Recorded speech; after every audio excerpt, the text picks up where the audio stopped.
Unit के अंतर्गत हम फाउंडेशनल वैल्यूज़ को डिस्कस कर रहे थे और इस वीडियो में हम डिस्कस करेंगे इम्पार्शियलिटी एंड नॉन पार्टीशियनशिप। तो सबसे पहले इम्पार्शियलिटी देखते हैं। इम्पार्शियलिटी का मतलब होता है नॉट बीइंग पार्शियल। ठीक है, अब नॉट बीइंग पार्शियल तो बोल दिया, इसका मतलब क्या हुआ? इसका मतलब हुआ कि नाइदर फेवरिंग नॉर डिसफेवरिंग एनीवन, यानी हम अपने डिसीजन मेकिंग में, हम अपने एक्शंस में ना तो किसी को फेवर करेंगे ना किसी को डिसफेवर करेंगे। ठीक है, इसका मतलब हुआ कि हम किसी के अगेंस्ट डिस्क्रिमिनेशन नहीं करेंगे और ना ही किसी को बहुत अधिक जो जस्टिफाइड नहीं है ऐसा फेवर दे देंगे। ठीक है, लेकिन समटाइम्स अगर हमें ट्रू जस्टिस को अचीव करना है तो हम डिफरेंट पीपल को डिफरेंटली ट्रीट कर सकते हैं। For example reservation of backward class, तो ये उसका एक्सेप्शन है। बट वो इम्पार्शलिटी का मतलब यही होता है सिंपली कि किसी के अगेंस्ट ना तो किसी को हमें डिस्क्रिमिनेट करना है और ना किसी को ओवरली फेवर करना है। अब सिविल सर्विसेज में इम्पार्शलिटी का रोल क्या होता है इफ़ेक्टिव गवर्नेंस के लिए? क्योंकि जो फिर हमारे डिसीज़न मेकिंग प्रोसेस होगी वो हर प्रकार के बाइसेस से, प्रेजुडाइज से, फेवरेटिज्म से जो होगी वो मतलब नहीं उससे अछूती रहेगी, तो दैट विल बी गुड और उससे हमारी डिसीज़न मेकिंग बेटर होगी। तो ये सारे की टर्म्स हैं जो हमको यूज़ करने हैं अपने आंसर्स में। फेयरनेस इन वर्क कल्चर, जो हमारा वर्क कल्चर होगा वो फेयर होगा। ऐसा नहीं होगा कि हम किसी को छुट्टी दिए जा रहे हैं और किसी को लीव ही नहीं दे रहे हैं। फिर इन accordance with mandate of constitution, फिर उसके बाद इन अकॉर्डेंस विद जो हमारे कॉन्स्टिट्यूशनल वैल्यूज़ हैं उनको इम्प्लीमेंट करने के लिए भी नॉन पार्टीशन इम्पार्शियलिटी का रोल होता है। In accordance with professional ethics of civil servants, majoritarian prevention. ठीक है, ये टर्म हम यूज़ कर सकते हैं कि लाइक मेजॉरिटेरियन प्रिवेंशन क्या होता है कि ऐसा नहीं है कि इंडिया में पॉपुलेशन में 80% पॉपुलेशन हिंदूज़ की है, तो ऐसा तो नहीं है कि कोई सिविल सर्वेंट है और वहाँ पे कोई मुस्लिम व्यक्ति आता है वो उसको हम डिस्क्रिमिनेट कर दें, ऐसा नहीं है ना।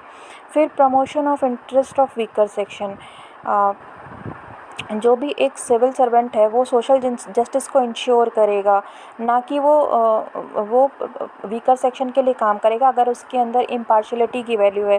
ऐसा नहीं है कि कोई बहुत पावरफुल व्यक्ति है, कोई मनी वाला व्यक्ति है, ज़्यादा आया तो उसको वो पहले दे दे, उसको उसके लिए काम करे और एक पुअर पर्सन के लिए काम ना करे। Welfare of all areas, all sections, मतलब जितने भी लोग हैं जिस तरह के हैं, मतलब आप ट्राइबल हों, आप जोग्राफिकली आप किसी भी एरियाज़ के व्यक्ति हों, आपके लिए एक जो इम्पार्शियल सिविल सर्वेंट है वो अच्छे से काम करेगा ही करेगा। तो ये जो होती है इम्पॉर्टेंस होती है इम्पार्शियलिटी की इन सिविल सर्विसेज। अब इम्पार्शियलिटी को अवॉइड कैसे कर सकते हैं? जो चीज़ें हमने ऑब्जेक्टिविटी में देखी थी वही चीज़ें यहाँ पे भी होंगी। हमें impact on share holder analysis करना होगा, यानी कि हमें ये देखना होगा कि हमारे डिसीज़न का पे कौन कौन से शेयर होल्डर्स हैं और उनके ऊपर क्या इम्पैक्ट पड़ेगा। अपने इमोशंस को चेक करना होगा। हमें विभिन्न प्रकार की बाइसेस जैसे स्टीरियोटाइप, फर्स्ट इंप्रेशन, इन सब चीज़ों से दूर रहना होगा। फिर उसके बाद डिसीज़न मेकिंग जो हम करेंगे उसे हमें एक बार वेरीफाई करना होगा अपने पीयर्स से, अपने जो दूसरे जो सिविल सर्वेंट हैं उनसे हम पूछ सकते हैं। फिर ऑब्जेक्टिव डिसीज़न मेकिंग के लिए हमें सपोर्ट सिस्टम बनाना होगा, तो हम इम्पार्शियल रह सकते हैं। जैसे कि हमने मान लीजिए कोई एक सिस्टम बना दिया, जैसे लास्ट लेक्चर में हमने एग्जाम्पल लिया था कोविड के दौरान वैक्सीनेशन प्रोसेस का, वैसे ही हम एक सिस्टम बना सकते हैं जिससे कि हमें हमारी इम्पार्शियलिटी जो होगी वो इंश्योर होगी। फिर आता है नॉन पार्टीशियनशिप। नॉन पार्टीशियनशिप का मतलब होता है पॉलिटिकल न्यूट्रलिटी और पॉलिटिकल इम्पार्शियलिटी। इसका स्पेशली मतलब कि आप एक सिविल सर्वेंट हैं तो आपको गवर्नमेंट ऑफ द डे को सर्व करना है, आपका संबंध उस पॉलिटिकल पार्टी से नहीं होता है। भले ही आप जब मतलब आप पॉलिटिकली हो सकता है कि पर्सनली एक किसी XYZ पार्टी को पसंद करते हो, बट अगर आपकी वो पार्टी नहीं है पावर में और दूसरी पार्टी है जहाँ पे आप सर्व कर रहे हैं तो आपको उनको सर्व करना होगा, तो दैट इज़ नॉन पार्टीशनशिप। आपका भले ही कोई भी बिलीव हो, तो ये सेकेंड ARC की डेफिनेशन है कि पॉलिटिकल न्यूट्रलिटी और political impartiality which means a public servant would serve the government of the day or to the best of her ability in line with requirements of courts no matter what his or her own political beliefs are। ठीक है, अब क्यों importance है, तो politics और administration का separation होगा। Politics अलग है और एडमिनिस्ट्रेशन अलग है। Civil servant will be engage in better public service rather than their political inclination. मतलब वो ऐसा नहीं होगा कि पॉलिटिशियन को ही खुश करते रह जाएं, they will focus more on public service. Transparency, accountability, rule of law will be insured. तो यहाँ देखिए कीवर्ड्स लगातार 3 आए, transparency, accountability, rule of law जो होंगे वो इंश्योर होंगे। गुड गवर्नेंस और एफिशिएंट सर्विस डिलीवरी होगी।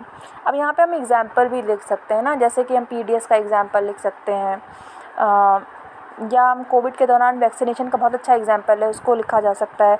Speedy and effective implementation of policies will create checks and balance to counter favouritism and corruption. यहाँ पे मतलब आपको जो भी अच्छे एग्जाम्पल्स लगते हैं न्यूज़पेपर में या कहीं से, उसको यूज़ किया जा सकता है। Will implement Gandhian maximum of Sarvodaya.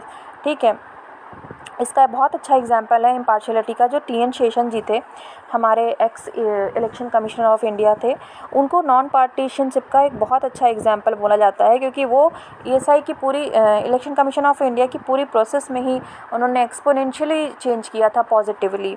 ठीक है, अब नेक्स्ट हम आते हैं एम्पैथी पे। एम्पैथी का मतलब होता है कि अपने आप को दूसरे के स्थान पे रखना और उसके पेन को, उसके जो दुख है उसको महसूस करना। ठीक है, और इसमें ये होता है कि हम दूसरे की जो प्रॉब्लम्स हैं उनके नेचर को समझते हैं, उनकी इमोशंस को समझते हैं, तो दैट इज़ एम्पैथी। इसका गांधी जी को एक भजन बहुत पसंद था, नरसिंह मेहता जी ने उसे गाया था, वैष्णव जन तो तेने कहिए पीर पराई जाने जो। यानी कि those who understand pain of others can only be called god's person. केवल उन्हें ही हम ईश्वर का व्यक्ति कह सकते हैं जो दूसरे के दर्द को समझ सकता है। तो क्यों एम्पैथी ज़रूरी है? एम्पैथी ज़रूरी है क्योंकि हमें कॉन्स्टिट्यूशनल वैल्यूज़ जो हैं, सोशल जस्टिस, इक्वालिटी, ये सारी चीज़ों को ज़मीनी लेवल पे इम्प्लीमेंट कर पाएंगे हम जब एक सिविल सर्वेंट के अंदर एम्पैथी होगी। ठीक है, needed for grounded level implementation of DPSP and Gandhian maxim of Sarvodaya, understanding concern of stakeholder and providing a just solution. अब देखिए, ऑल स्टेक होल्डर्स को समझना। अब जैसे कि मान लीजिए कहीं पे अतिक्रमण हो रहा है, तो अब अतिक्रमण जब हम हटाया जाता है तो वहाँ पे जो दुकानदार होते हैं तो उनका तो रोजी रोटी का प्रश्न हो जाता है ना। अब वहाँ पर अगर कोई व्यक्ति, कोई सिविल सर्वेंट है, वो जाके उन्हें बिना किसी रिहैबिलिटेशन प्रोसेस की कि उनको कहाँ पे सेट करेंगे ये सब सोचे बिना उनको हटा देता है, तो that is lack of empathy. ऐसा ही एक केस कानपुर का हुआ था जहाँ पे एक अतिक्रमण को हटाया जा रहा था, तो जो माँ और बेटी थी उन्होंने स्वयं को आग लगा लिया था। तो that was a clear case of lack of empathy. ठीक है, क्योंकि वहाँ पे हमने सारे स्टेक होल्डर्स के कंसर्न को समझा ही नहीं। तो एक सिविल सर्वेंट के लिए ज़रूरी होता है कि वो सारे स्टेक होल्डर्स के कंसर्न को समझे। Addressing concern of employees with special needs, जैसे कि अब कोई एम्प्लॉयज़ होंगे, जब हम किसी ऑफिस में काम करेंगे तो वहाँ हर तरह के एम्प्लॉय होंगे। कोई महिला होंगी, वो प्रेग्नेंट होंगी, या कोई हो सकता है किसी एम्प्लॉय को कोई बीमारी हो, उस केस में उनकी समस्याओं को समझना, तो उनके लिए ईजी चीज़ें करना, तो that would be empathy. Listening properly and providing appropriate solution to the problem of weaker section of society. अब कोई भी आएगा, एक सिविल सर्वेंट के पास एक दिन में बहुत सारे लोग आते हैं, तो अब उसमें से वीकर सेक्शन ऑफ सोसाइटी के जो लोग आएंगे उनके कॉन्सर्न को प्रॉपरली सुनना भी जो होता है वो एम्पैथी का एक हिस्सा होता है।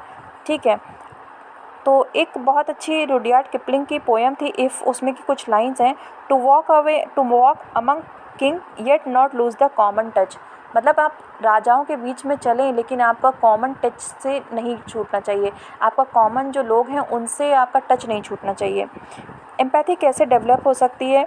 जब हम लोगों से बात करते हैं, उनके साथ में रहते हैं। जैसे गांधी जी जो थे वो हरिजन्स के साथ में रहते थे उनकी प्रॉब्लम्स को समझने के लिए।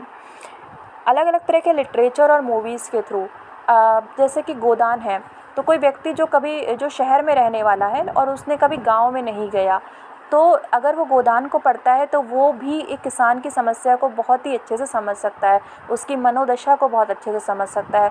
तो वो लिटरेचर की वजह से हुआ। या आपने एक मूवी देखी होगी टॉयलेट, एक प्रेम कथा, तो वहाँ पे टॉयलेट कितनी ज़रूरी होती है वो चीज़ दिखाया गया है वहाँ।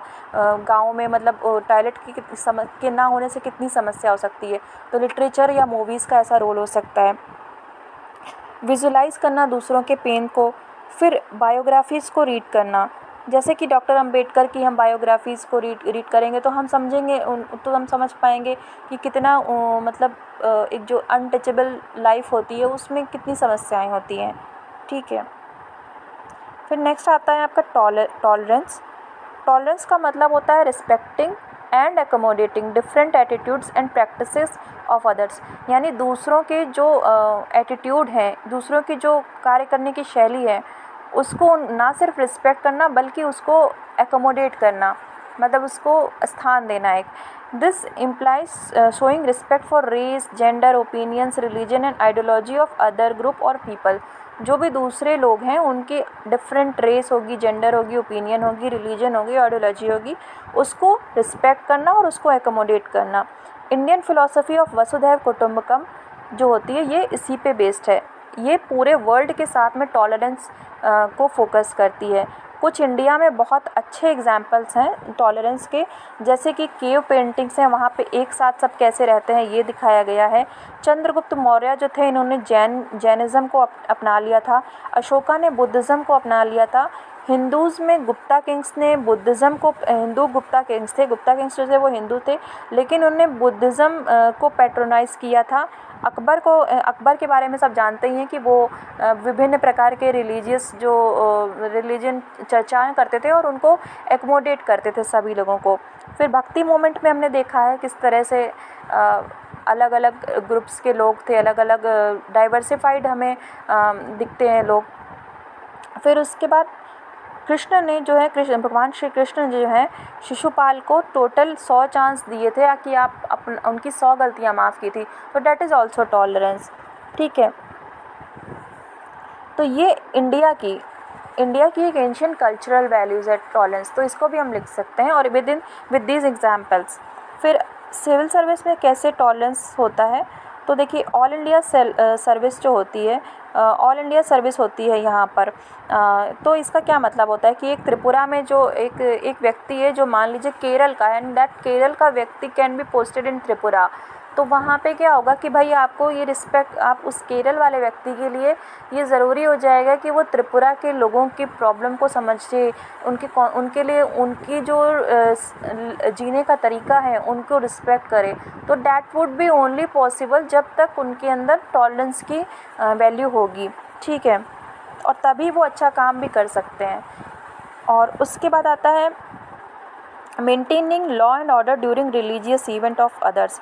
अब जैसे कि मुस्लिम ऑफिसर है, वो छठ पूजा के लिए उनको या कुंभ फेस्टिवल के लिए जो है उनको एम्प्लॉय कर दिया है, तो वो अगर उस फीलिंग्स की, उस चीज़ की रिस्पेक्ट नहीं करते हैं तो वो किस प्रकार से अपना काम कर पाएंगे अच्छे से। Being impartial during communal tensions and preventing rights. अब ये मतलब इम्पार्शियल, अगर आप टॉलरेंट है, आपके अंदर टॉलरेंस की वैल्यू है, तभी आप कम्युनल राइट्स के दौरान जो है वो इम्पार्शियल भी रह पाएंगे। फॉर बेटर वर्क एनवायरनमेंट, मतलब वर्क एनवायरनमेंट, आपकी प्रोडक्टिविटी बढ़े, आपके ऑर्गेनाइजेशन में लोग अच्छे से काम करें, इसके लिए भी टॉलरेंट होना ज़रूरी है। कि भाई कोई व्यक्ति है, उसको उससे अगर मान लीजिए कि कोई गलती हो जाए तो हम उसे कंपैशन के साथ में डील करेंगे। फिर ensuring social justice. Social justice तभी होगा जब हम हर कम्युनिटी के लोगों के साथ में एक टॉलरेंट व्यवहार रख पाएंगे। और इसके अलावा ये सिविल सर्वेंट के को हम्बल लगता है। अगर कोई व्यक्ति है, कोई सिविल सर्वेंट है, उसके अंदर बहुत ईगो है, तो वो इनटॉलरेंट होगा और वो लोगों पे गुस्सा करेगा और वो मिसकंडक्ट करेगा। जैसे इसमें एक एग्जांपल लिखा जा सकता है कि कोविड के दौरान पे एक IAS ऑफिसर थे, उन्होंने शायद चेकिंग के दौरान एक लड़के का फ़ोन तोड़ दिया था, तो डैट वाज इनटॉलरेंट, मतलब वो उसकी गलती को माफ़ नहीं कर पाया था, वो कुछ ज़्यादा ही था, मतलब काफ़ी असॉल्ट करना, इतने लेवल पे एंगर करना इज़ नॉट राइट। फिर for enduring social harmony, open mindedness. ठीक है, अब इंडिया में तो भाई डाइवर्सिफाइड कल्चर है ना, तो यूनिटी और डाइवर्सिटी जो इंडिया का एक कोर वैल्यू है, उसकी रिस्पेक्ट भी तभी हो पाएगी जब हमारे अंदर टॉलरेंस की वैल्यू होगी। फिर माइनॉरिटीज़ को डेवलपमेंट की अपॉर्चुनिटीज़ देने के लिए, restraining people from groups who promote intolerance by moral policing, hate speech. जो कुछ लोग ऐसे होते हैं जो जैसे कि आजकल ये वाला भीड़ द्वारा हत्या जो होती है, मॉब लिंचिंग जिसे कहते हैं, ये सब चीज़ें देखने को मिलती हैं। तो इसको रोक तभी लगाई जा सकती है जब हम सोचेंगे, जब एक व्यक्ति जो एक सिविल सर्वेंट होगा वो टॉलरेंस उसकी वैल्यू होगा, तो वो ये समझ पाएगा कि ये चीज़ें गलत हैं। ठीक है, इसको बहुत अच्छा एक कोट है वॉल्टेयर का, I may disagree with what you said but I will defend to that your right to say it, that is Voltaire's quote. इस कोट को यूज़ किया जा सकता है। तो ये था टॉलरेंस, और आगे के लेक्चर्स में हम नेक्स्ट वैल्यूज़ को देखेंगे। Thank you.